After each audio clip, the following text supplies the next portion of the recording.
오늘 설교는 팔복의 마지막 의를 위하여 박해받는 자가 복이 있다는 말씀입니다. 교회 역사를 보게 되면 신앙을 가진 사람들 중에는 특히 이제 박해 시대, 오늘날에는 그렇게 박해가 있지는 않잖아요. 박해가 그렇게 심한 시대는 우리 대한민국 지금 현재는 그렇게 박해가 심한 상황은 아닙니다. 하지만 한 30년 전, 40년, 50년 그때는 제가 이제 뭐 이렇게 학창 시절에만 해도 교회에 오기 위해서 집에서 맞고 막 혼이 나고 막 폭력이 이루어지고 그런 경우들을 저는 이렇게 저희 집에서 있었던 것이 아니라 주변에서 그런 일들을 간접적으로 또 지켜 눈으로 본 적도 있고 그렇거든요. 그런가 하면 뭐 박해 시대 가운데 과거에 그럴 때는 많은 사람들이 박해를 받으면서 죽기도 했습니다. 무서운 고문으로 신체가 불구가 되기도 하고 또 죽음에 이르는 사람도 있고, 그런가 하면 그 박해가 너무 무서워서 배교하는 사람들도 있었습니다. 그러면 박해를 받으면서도 왜 그렇게 무서운 고문과 그런 핍박 속에서 죽음에 이를 정도로 그렇게 박해를 받으면서도 왜 그 박해를 끝까지 받으면서 신앙을 지켰을까? 오늘 본문의 내용을 우리가 좀 생각해 보면서 그에 대한 성경의 대답을 우리가 좀 생각해 보고요. 만약 우리에게 이런 박해 상황이 직면한다면 주님은 마지막 때가 되면 사랑이 식어지고 또 이런 혼란과 난리가 또 이루어질 것을 말씀하고 있는데, 마지막 때 만약 우리가 이런 무서운 박해 상황에 우리가 만약 직면하게 된다면 우리는 어떻게 할 것인지, 이런 것들을 좀 우리가 함께 생각해 보는 시간이 되었으면 좋겠습니다. 예수님은 의를 위하여 박해받는 자가 이 본문에는 박해받은 자라고 말씀하고 있는데, 박해를 받은 자 또 받는 자가 복이 있다고 말씀을 하고 있습니다. 여기서 이 박해를 받는다는 것은 우리의 잘못으로 미움을 당하고 고난을 당하고 하는 것과는 차원이 다른 것이죠. 우리가 뭔가 잘못해서 이런 어려움을 당하는 것은 말하는 것이 아닙니다.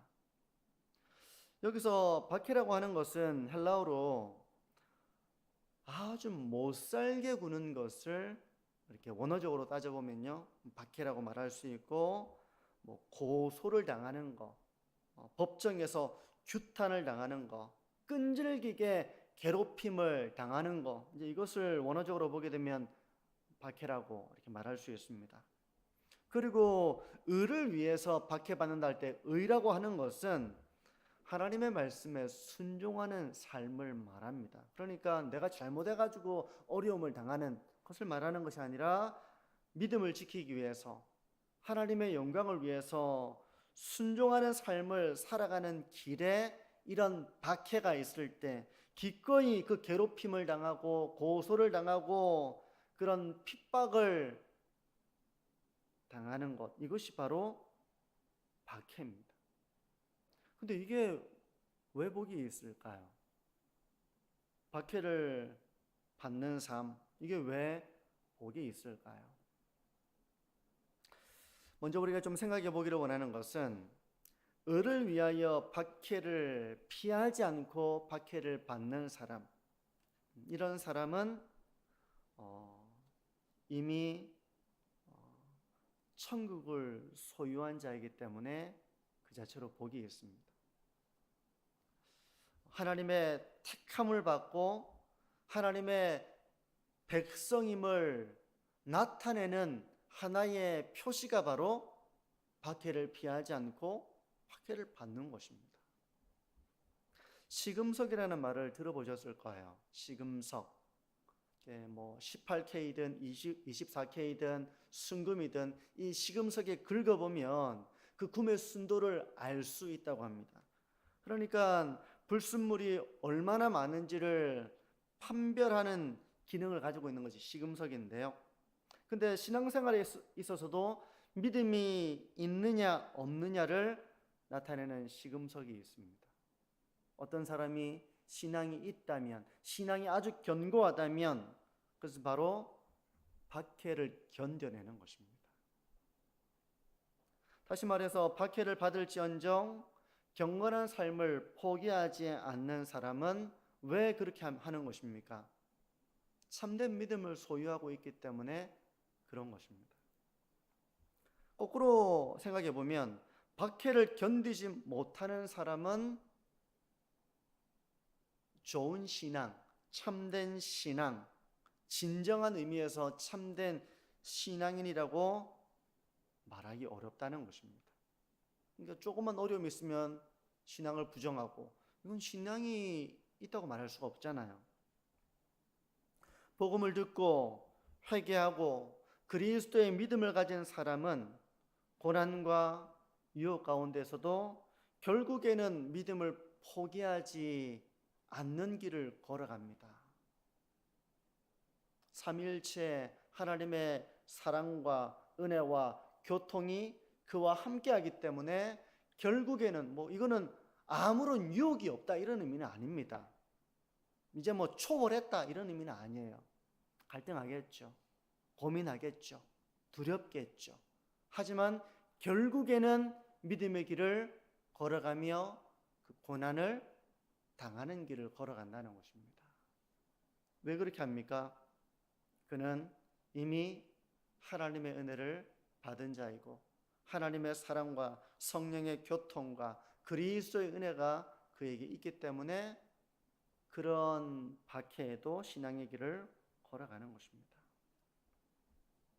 이미 천국을 소유한 자이기 때문에 그는 복이 있는 것입니다. 또 하나의 복은 그가 하나님의 자녀라는 사실뿐만 아니라 박해를 받는 자에게는 상급이 크다고 말씀을 하고 있어요. 11절과 12절을 보시면 나로 말미암아 너희를 욕하고 박해하고 거짓으로 너희를 거슬러 모든 악한 말을 할 때에는 너희에게 복이 있나니 기뻐하고 즐거워하라. 하늘에서 너희의 상이 큼이라. 너희 전에 있던 선지자들도 이같이 박해하였느니라. 박해를 받는 자에게는 상급이 크다는 것입니다. 박해에도 불구하고 신앙을 포기하지 않고 하나님의 사명을 포기하지 않고 박해를 견디며 순종의 길을 걸어가는 자에게 상급이 크다는 것입니다. 천국에서 받을 상급이 이것은 다르다는 의미인가? 아니면 이 상급이 크다는 것은 모두에게 동일하게 주어지는 구원의 복을 의미하는가? 이에 대해서는 개혁신앙 안에서도 이렇게 신학자들마다 관점의 차이가 약간씩 있지만요. 저는 이런 말씀을 문자 그대로 우리가 받아들였으면 좋겠습니다. 우리가 박해를 받으며 이 신앙을 지키는 길을 걸어가는 자에게 하나님의 상급이 크다는 것입니다. 더 큰 상급이 그에게 있다는 것입니다. 의를 위하여 박해를 받는 자에게는 천국이 약속되어 있고 천국의 큰 상급이 약속되어 있습니다. 그렇다 하더라도 박해와 관련해서 우리가 좀 이런 생각을 해볼 수 있는데요. 왜 꼭 박해가 있어야만 하는 것일까? 박해가 없이 우리가 신앙의 길을 잘 걸어갈 수는 없을까? 우리가 이런 생각을 해볼 수 있습니다. 성도의 삶 가운데 있는 이런 박해와 고난과 괴로움은 성도의 영적 성장을 위해서 주어지는 부분도 있어요. 우리가 더 겸손히 하나님을 의지하게 하기 위해서 삶의 괴로움과 고난과 박해를 하나님이 허락하시는 것입니다. 괴로움을 받지만, 핍박을 당하지만, 고난을 겪지만 겪는 만큼 우리의 내면적으로 신앙이 더 견고해진다는 것입니다. 정금과 같은 하나님의 사람으로 만들어지는 그 과정에는 고난과 박해가 있습니다. 그러므로 성도 여러분, 왜 내 삶 가운데는 이런 박해가 있는가를 돌아보시면 그 박해가 그냥 우리를 괴롭게 하기 위한 가시로만 주어진다기보다는 우리로 하여금 기도하게 하고 하나님을 의지하게 하고 깨어있는 신앙의 길을 걸어가게 하고 그 가운데서 더욱더 하나님의 은혜를 체험하는 신앙의 성숙을 이루어 나가는 자가 되게 하기 위해서 하나님이 이런 고난과 박해와 삶의 어려움을 허용하신다는 것입니다. 그렇게도 사용하신다는 거예요. 우리가 이런 박해를 어떻게 하면 이겨낼 수 있을까? 성도님들 자신이 있으십니까? 만약 제가 박해를 받는다면 저는 그런 상상을 많이 해봤거든요. 내가 박해를 받는 상황들을 저는 자주 생각을 해볼 때가 있었습니다. 그러면 상당히 두려워요. 누군가를 위해서 내가 신앙을 지키는 것 때문에 박해를 당하고 만약에 목숨을 잃는 상황이 나에게 주어진다면 내가 그 상황 속에 어떻게 할 것인가? 저는 이런 생각을 많이 해봤습니다. 만약 우리 성도님들은 그런 상황이 주어진다면 어떨 것 같으세요? 어떻게 하면 우리가 이런 박해와 고난을 이겨낼 수 있을까요?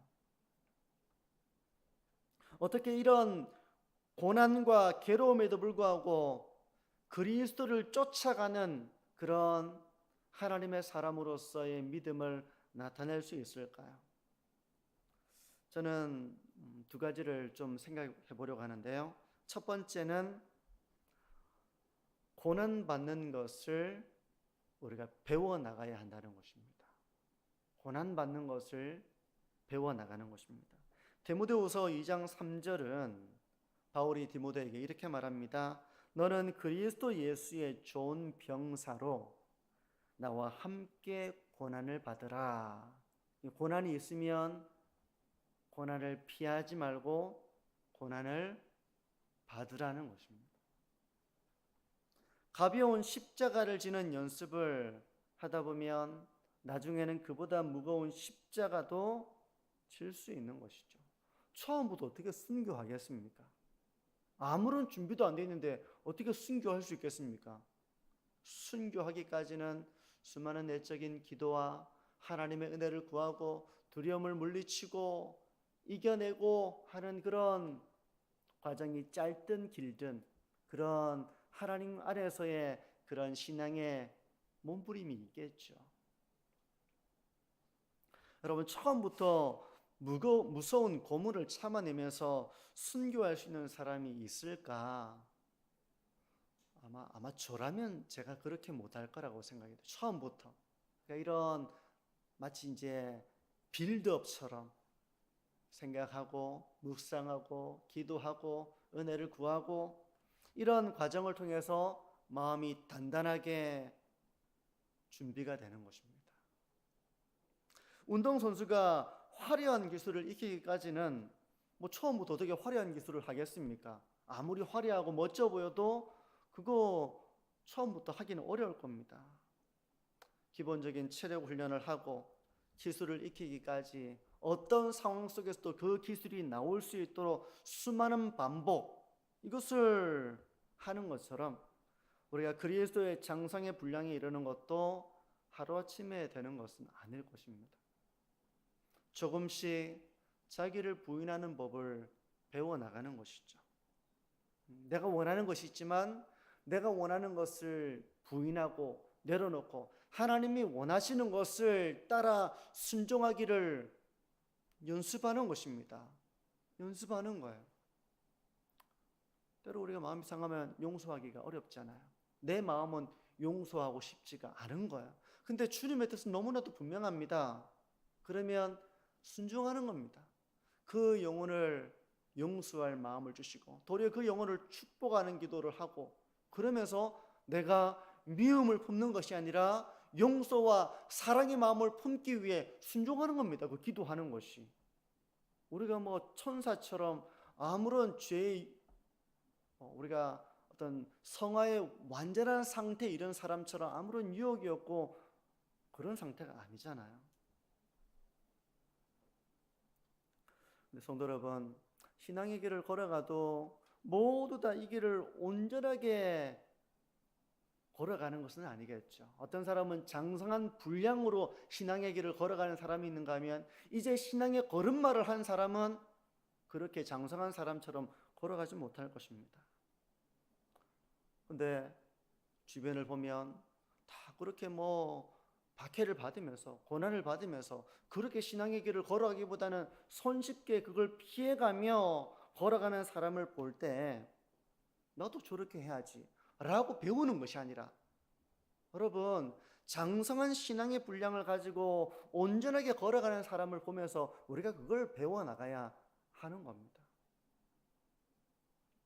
저는 신앙 경건 서적들을 읽으면서 또 성경도 마찬가지지만요, 정말 뛰어난 그런 믿음의 사람들의 발자취를 보면서 이런 사람의 삶을 내가 참 본받아야 되겠다, 그렇게 참 도전을 받을 때가 있거든요.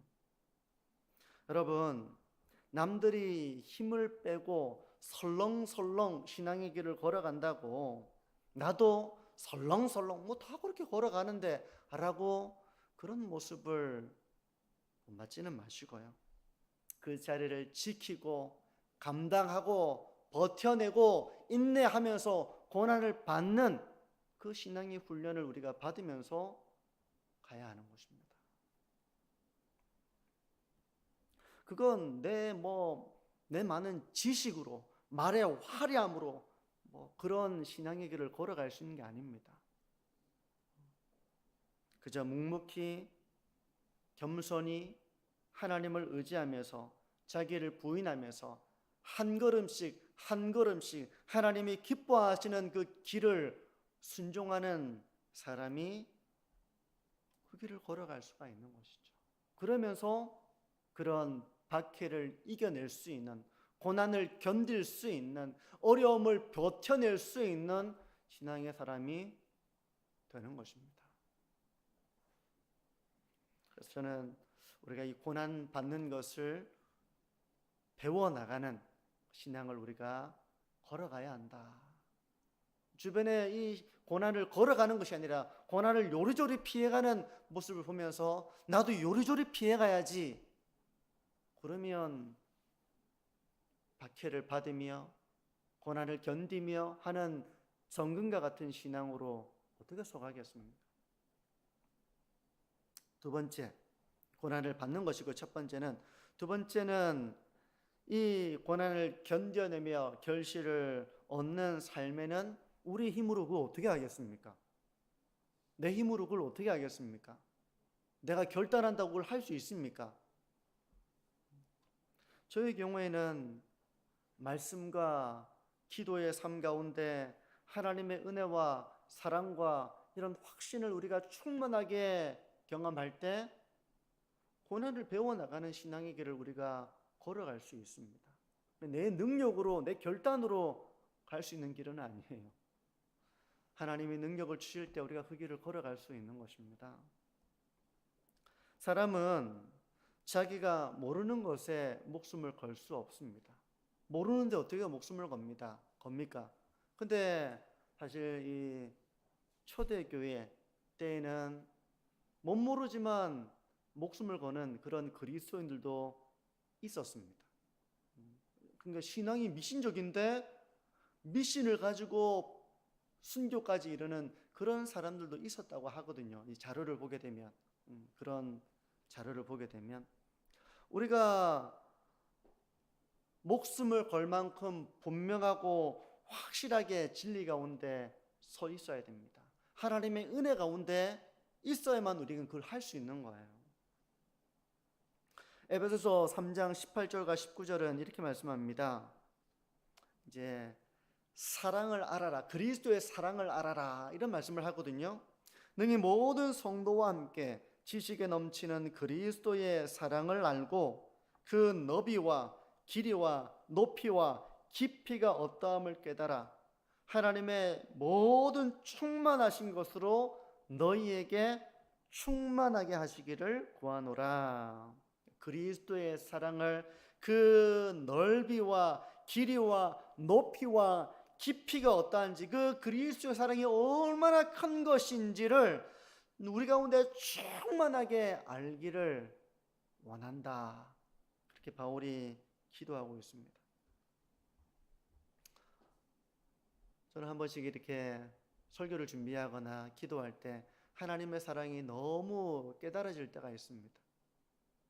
그 사랑이 너무 깊고 또 너무나도 높아서 그냥 이렇게 설교 준비를 할 수 없는 그 말씀 앞에 내가 마치 꼬꾸라지는 것처럼 하나님의 사랑이 참 크구나 라고 이렇게 그런 은혜를 경험할 때가 있습니다. 그러면 제 영혼이 얼마나 정화가 되고 또 하나님의 사랑으로 충만해지고 하나님의 사명을 내가 참 충성스럽게 감당해야지 하는 그런 힘과 능력을 공급받게 됩니다. 여러분, 하나님의 사랑이 우리 가운데 충만할 때 우리는 우리의 옥합을 깨뜨릴 수 있습니다. 이제 말씀을 정리하는데요. 우리가 부름의 상을 향해서 하나님이 우리를 부르신 그 신앙의 길, 그 좁은 길을 향해서 우리가 바르게 그 길을 달려가고 있는가를 한번 점검을 해보시기를 바랍니다. 이 신앙의 길은 참 고단하고 피곤하고 힘들고 때로 마음이 상하고, 그래서 어떤 사람들은 이 길을 걸어가다가 그냥 주저앉기도 하고, 그리고 낙심하기도 하고, 포기하고 싶은 그런 유혹을 받기도 하고, 고난 앞에서 나는 고난 받지 않을래 하면서 그냥 그 고난을 피하는 이런 길을 걸어가고자 하는 유혹을 받을 때가 있습니다. 왜냐하면 그 길이 너무 좁고 힘들어서. 여러분 어떻습니까? 지금 그 신앙의 길을 내가 잘 걸어가고 있는가 한번 자기를 점검해 보시기를 바랍니다. 히브리서에는 피곤한 손과 연약한 무릎을 일으켜 세우라고 말씀하고 있습니다. 이 신앙의 길이 때로 너무 피곤하고 힘든 것이죠. 특히 박해와 고난 가운데 있을 때 신앙을 지킨다는 것은 얼마나 힘든 일이겠습니까? 하지만 하늘에서 상이 클 것이고 또 하나님의 사랑이 우리 가운데 충만하게 임하여져서 우리가 그 길을 온전하게 걸어가는 것이 바로 바른 신앙의 길을 걸어가는 것이죠. 비록 고난은 우리를 힘들게 하고 우리를 괴롭게 할 것입니다. 하지만 힘든 만큼, 괴로운 만큼 그 고난을 받아가면서 정금과 같은 하나님의 사람으로 빚어지는 기회로 삼으시고 또 그 고난을 통과하면서 하나님이 주시는 그 은혜와 사랑을 충만하게 경험하면서 또 하나님의 상을 바라보면서 신앙의 길을 온전하게 걸어가시는 저와 우리 모든 성도님들이 되시기를 축복합니다.